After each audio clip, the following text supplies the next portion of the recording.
যদি এখানে আপনি থেকে থাকেন এই মুহূর্তে এখানে আপনি একটা অ্যালার্ট দিবেন, মানে আপনি এখানে নাই, তাই তো? আর ইউ দেয়ার স্যার? আস্তাগফিরুল্লাহ। মোহতারাম, আমাদের বাড়ি গোরস্থানের পাশে।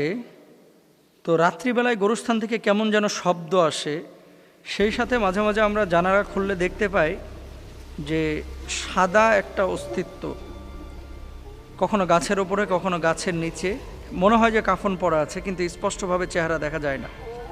গোরস্থান থেকে রাত্রিবেলায় এরকম গোংরানো আওয়াজ বা সাদা অস্তিত্বের বিষয়টা, এটা কিভাবে দেখেন এবং এটাকে আসলে ভালো কিছু না খারাপ কিছু? আমরা তো ভয় পাই, জানলা খুলি না। এমত অবস্থায় আমাদের করণীয় কি? প্রশ্নটি করেছেন আবু হানিফ, হাতিবান্ধা, লালমনিরহাট থেকে। খুব ইম্পর্ট্যান্ট একটা বিষয়। বিশেষ করে রাত্রিবেলায় যে গোরস্থানে কত ঘটনা ঘটে, যাদের বাসাবাড়ি গোরস্থানের পাশে হয়তো বা মাঝে মাঝে টের পান, অনেকে টের পান না। গ্রাম অঞ্চলে বেশি দেখা যায়। এমন এমন শব্দ হচ্ছে, বাচ্চা কান্না করতেছে, এরকম শব্দ, অথচ জানলা খুলে দেখেন কিচ্ছু নাই। আবার জানলা লাগায় শুয়েছেন কম্বলের নিচে, আবার দেখতেছেন কান্নার আওয়াজ। এমনটা হয়। আমি যখন মাদ্রাসায় পড়তাম ছোটবেলায়, হিপসখানায় পাশে গোরস্থান ছিল। তো পাশে গোরস্থান বলতে একই মহল্লায় আর কি। রাত্রিকালীন সময় যখন খাবার দাবার খেয়ে একসাথে গ্রুপ বেঁধে আমরা গোরস্থানের পাশ দিয়ে আসতাম, কিছু একটা টের পেতাম যে কেউ হয়তো আমাদেরকে ফলো করতেছে, পেছনে তাকায় দেখে আসলে কেউ নাই। তো ছোটোবেলায় মারাত্মক ভয় পাইতাম, পরে যাওয়া বন্ধ করে দিয়েছিলাম। রাত্রিকালীন সময়ে গোরস্থানে অনেকে অনেকভাবে ব্যাখ্যা করে থাকেন বাংলাদেশে। আসলে রাসূল আকরাম সাল্লাল্লাহু আলাইহি ওয়াসাল্লামের হাদিসগুলো বিবেচনা করলে আপনি দেখবেন যে কবরের আযাব এটা সত্য, আপনি দেখবেন কবরের জিন্দেগি এটা সত্য। কিন্তু কবরের মধ্যে লাশ সবসময় কিন্তু থাকে না, কখনো লাশ পচে যায়, মাটি খেয়ে ফেলে, হাড়গোড় পড়ে থাকে।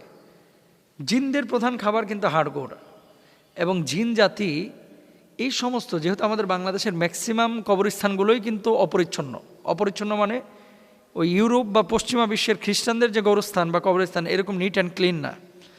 ঢাকা সিটির আজিমপুরে যা দেখেন না কি অবস্থা। ঢাকার ভেতরে যদি অবস্থা হয়, গ্রাম অঞ্চলের অবস্থাটা কি?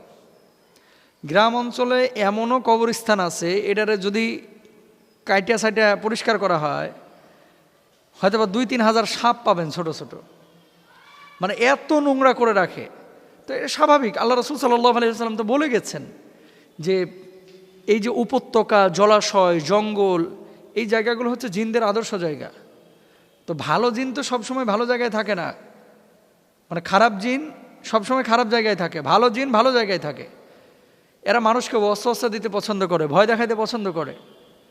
তো এই জন্য গোরস্থানগুলোকে আপনাদেরকে একটা কথা সবাইকে বলি, বিশেষ করে এলাকা ভিত্তিক যে গোরস্থানগুলো আছে এগুলো আপনারা নিট অ্যান্ড ক্লিন রাখবেন। যদি এই সমস্ত বিড়ম্বনায় পড়তে না চান, পরিষ্কার পরিচ্ছন্ন রাখবেন। জঙ্গল রাখতে হবে গোরস্থানকে, এটা জরুরি না।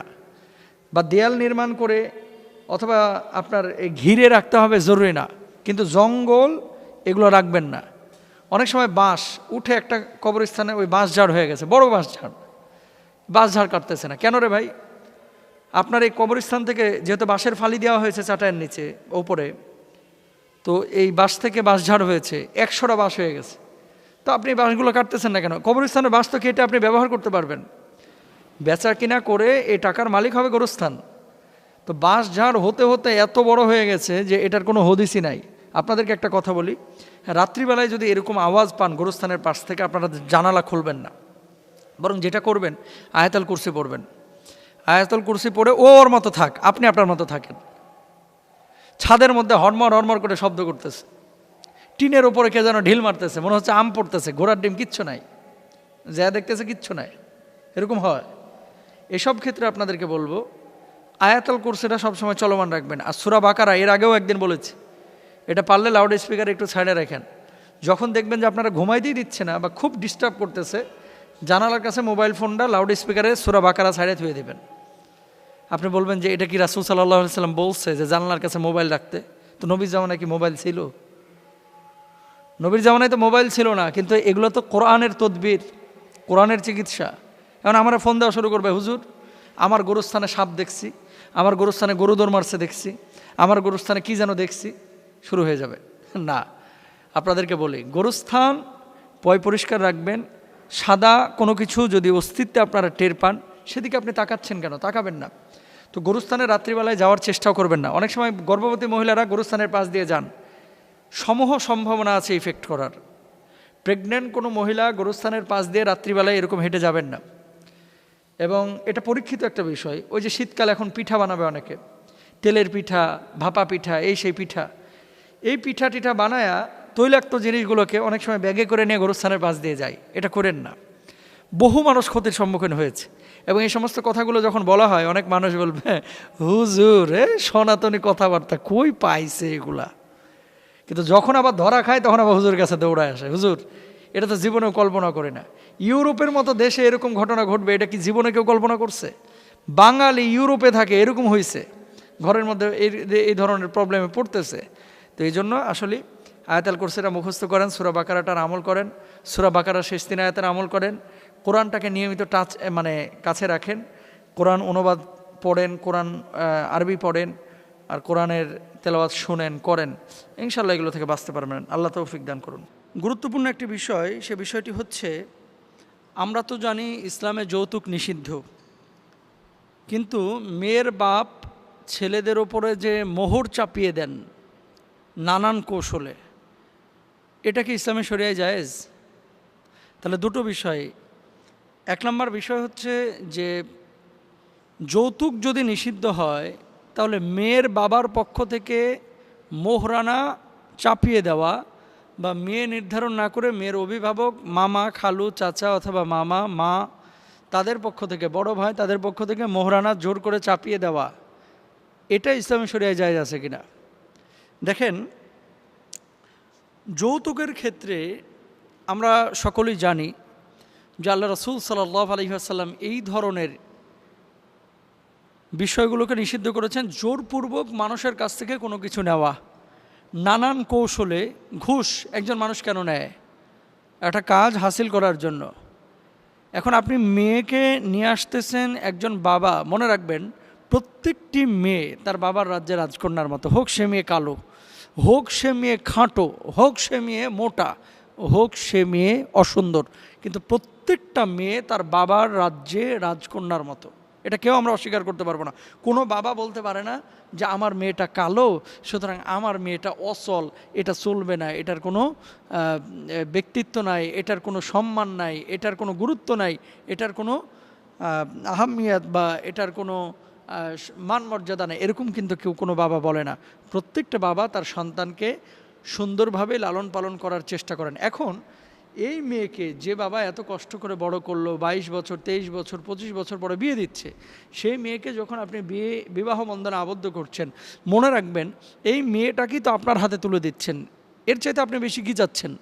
হ্যাঁ, আপনি যখন এই যে সোফা, আপনি যখন ফ্যান, আপনি যখন ফ্রিজ, আপনি যখন এসি, টেলিভিশনকে আপনি চাচ্ছেন, তখন যেন এক হিসেবে আপনি বেচা কিনা করছেন। তার মানে কি, সেই বাবার কাছ থেকে আপনি মেয়েও নিচ্ছেন, তার সম্পদও নিচ্ছেন। ওই বাবা তখন আবার চিন্তা করে, আমার মেয়ের জন্য আমি এত কিছু দিলাম, জামাইয়ের কাছ থেকে আমি কি পেলাম, এরকম হিসাব নিকেশ করে। তো ইসলামী শরিয়া আসলে এই ধরনের কৌশল অবলম্বন করে ঘুষ খাওয়া, সুদ খাওয়া যেমনই নিষিদ্ধ করে দিয়েছে, যৌতুক নেওয়া তেমনই ইসলামী শরিয়ায় নিষিদ্ধ করে দিয়েছেন। হ্যাঁ, এক্ষেত্রে মেয়ের বাবা যদি খুশি হয়ে হাদিয়া দেন, যেমন রাসূল আকরাম সাল্লাল্লাহু আলাইহি ওয়াসাল্লাম লোটা দিয়েছিলেন, বদনা দিয়েছিলেন, বালিশ দিয়েছিলেন, যেটা খেজুরের কাণ্ড দ্বারা বানানো হয়েছিল বা খেজুরের ছাল দ্বারা বানানো হয়েছিল। তারপরে তোশকের ব্যবস্থা করেছিলেন ফাতেমাতুজ জাহরা রাদিয়াল্লাহু তাআলা আনহার যখন বিবাহ হয়েছিল। এবং আল্লাহর হাবিব সাল্লাল্লাহু আলাইহি ওয়াসাল্লাম তার স্ত্রীদেরকে যখন তিনি বিয়ে করেছেন, তখন তিনি মোহরানা দিয়েই কিন্তু স্ত্রীদেরকে নিয়ে এসেছেন। প্রশ্ন হচ্ছে, মেয়ের বাবারা এই বর্তমান সময়ে অনেক সময় ছেলেদের ওপরে মোহরানা চাপায়া দেন। গত কয়েক বছর আগের ঘটনা, আয়াতের দলিলে আমি পড়ে যাচ্ছি, আগে আমাদের সামাজিক চিত্রটা একটু আপনারা বুঝে নেন। এক মুরব্বী ছেলে লাইফ ইন্স্যুরেন্সে চাকরি করে, সেই ছেলের সঙ্গে মেয়ে বিয়ে দিবে। তো ছেলে বেতন পায় কত? ঢাকা শহরে বেতন পায় 16,000 টাকা। তার উপরে মোহরানা চাপিয়ে দেওয়া হয়েছে প্রায় 8 লক্ষ টাকা। তো যেই ছেলেটা 16,000 টাকা বেতনে চাকরি করেন, এই ছেলেটা তো 8 লক্ষ টাকা ও মনে হয় কিয়ামত পর্যন্ত হায়াত পাইলেও শোধ করতে পারবে না। এরকমই তো পরিস্থিতিটা, আর শোধ করেও না কিন্তু। তাহলে ওই বাবাকে যখন জিজ্ঞেস করা হলো যে আপনি জানেন যে ছেলেটা 16,000 টাকা বেতন পায়, তার উপর 8 লক্ষ টাকা মোহরানা আপনি কেন চাপিয়ে দিলেন? জবাবটা এমন ছিল যাতে করে ছাইড়িয়া যাইতে না পারে, মানে ছেড়ে চলে যাইতে যেন না পারে, এই জন্য আমি মোহরানাটা এভাবে চাপিয়ে দিয়েছি। তো আপনি বিবাহের মতো একটা বরকতপূর্ণ বিষয়ে যখন এইভাবে একজনের উপরে মোহরানা চাপায়া দিবেন এবং সেও জানে যে মোহরানাটা আমি আদায় করতে পারবো না, তখন আপনিও কিন্তু এই গুনাহের মধ্যে সামিল হয়ে যাবেন। আল্লাহ সুবহানাহু ওয়া তাআলা কি বলছেন খেয়াল করেন সূরা নিসার মধ্যে, আউযু বিল্লাহি মিনাশ শাইতানির রাজীম, বিসমিল্লাহির রহমানির রহিম, وآتوا النساء صدقاتهن نحلة। আল্লাহ সুবহানাহু ওয়া তাআলা বলছেন যে তোমরা স্ত্রীদেরকে মোহরানা আদায় করো, মোহরানা দাও। আল্লাহ সুবহানাহু ওয়া তাআলা মোহরানা আদায় করতে বলেছেন। রাসূল আকরাম সাল্লাল্লাহু আলাইহি ওয়াসাল্লাম বলছেন লা মোহরা দুনা 10 দারাহিম, 10 দিরহামের নিচে কোনো মোহরানা গ্রহণযোগ্য হয় না। আল্লাহ বলল মোহরানা দিয়ে বউ নিয়ে আসা, আমরা শুরু করলাম যৌতুক দিয়ে বউ নিয়ে আসা, যৌতুক নিয়ে বউ নিয়ে আসা। তার মানে পুরো সমাজ চলছে উল্টা দিকে। রাসূল আকরাম সাল্লাল্লাহু আলাইহি ওয়াসাল্লাম সাধ্য অনুযায়ী মোহরানা দিতে বলেছেন এবং 10 দিরহামের নিচে মোহরানা না দিতে বলেছেন। আল্লাহর হাবিব সাল্লাল্লাহু আলাইহি ওয়াসাল্লাম আম্মাজান আয়েশা রাদিয়াল্লাহু তাআলা আনহা, খাদিজাতুল কুবরা রাদিয়াল্লাহু তাআলা আনহা, মাইমুনা রাদিয়াল্লাহু তাআলা আনহা, উম্মাহাতুল মুমিনিন যে সমস্ত স্ত্রীরা ছিলেন তাদের কাউকে 400 দিরহাম দিয়েছেন, তাদের কাউকে 500 দিরহাম দিয়েছেন। তো 400 এবং 500 দিরহাম আপনি বাংলাদেশি টাকায় যদি কনভার্ট করেন তাহলে বর্তমান সময়ে আপনি এটা বাজারে যে হিসাব করতে হবে যে 1 দিরহাম সমপরিমাণ কত টাকা। আমি গত কয়েকদিন আগে দেখেছি সম্ভবত 3,300 টাকার মতো, যেটা সেই সময়ের দিরহাম ছিল। তো বর্তমান সময়ে আপনি এটাকে যদি ইকুয়াল করেন 1,60,000 থেকে 70,000 টাকা, এ পরিমাণ মোহরানা দিলেই কিন্তু বিয়ে আদায় হয়ে যায়। কিন্তু আমাদের সমাজে কাজিনরা কি বলবে, পারিপার্শ্বিক অবস্থা চিন্তা করে আমরা কি করি, খুব মানে নিজেকে বড় করে প্রকাশ করতে যে আমার জামাই 50,01,001 টাকা মোহরানা কমপ্লিট করেছেন বা আদায় করেছেন। আচ্ছা, মোহরানা যদি 50 লক্ষ টাকা সে ধরলো কিন্তু আদায় করলো না, এটার হিসাবটা কী হবে? দাবি করতেছে 50 লাখ, ছেলেও বলছে ঠিক আছে দিব, পরে বাসর রাতে যে বউয়ের পাও ধরে মাপ চাই যে জরিনা তোমার টাকা তো আমারই টাকা, শোনা এক সময় বুঝাই দিব না ইনশাল্লাহ, তুমি চিন্তা করো না, আমার জীবনটাই তো তোমার লাগিয়া। 3 দিন পরে মারামারি, তারপরে ঠোকাঠুকি শুরু, তোর সাথে বিয়ে বসে পাইলাম ডাকি। আমরা এরকম সমাজ চাই না, এরকম বিয়ে আমরা চাই না। এরকম বিয়েগুলোর মধ্যে কোনো বারাকা থাকে না, বরকত থাকে না। আসুন আমরা যৌতুককে না বলি, মোহরানাটা মেয়ের বাবা মা যদি জোর করে চাপা দেয় অবশ্যই গুনাহগার হবে, বরং হাজব্যান্ডের সাথে মানে জামাইয়ের সাথে নেগোসিয়েশন করে আলোচনা করে যেটা তার সাধ্যে কুলায় এবং নগদ মোহরানা আদায় করতে পারে, সেটা 1.5 লাখ হোক, সেটা 2 লাখ হোক, 3 লাখ হোক, 50,000 টাকা হোক, বিয়ে হয়ে যাবে, সেটার মধ্যে বরকত থাকবে। কিন্তু কৌশল অবলম্বন করে এরাও কৌশলী ওরাও কৌশলী, এভাবে আসলে ইসলাম পছন্দ করে না। আল্লাহ তাআলা আমাদেরকে বোঝার তৌফিক দান করুন, আমিন।